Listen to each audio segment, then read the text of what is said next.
Hey LifterLMS users, this is Will Middleton from WPCourseGuide.com. In today's video, I'm going to show you a neat plugin I found that allows you to manage courses and memberships on the back end of your WordPress website. It's called Wicket Folders, and this can come in very handy if you're working with hundreds of courses and you just have so much content that you need to be able to manage it better on the back end.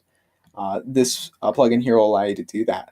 So it's a free plugin in WordPress you can find in the repository, and I have that installed and activated. So I'll head to the settings here, and you can see I can choose this actually for any post type in WordPress, but I will just use it for courses here.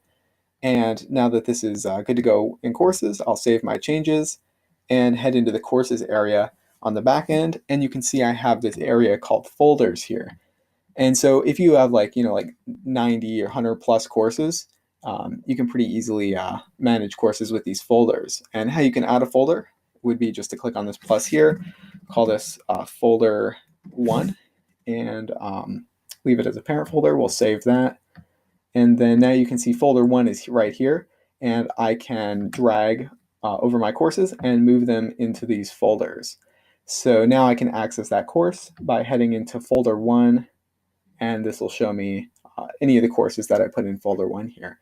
This is a really easy way to manage all the courses on the back end when things can become very confusing.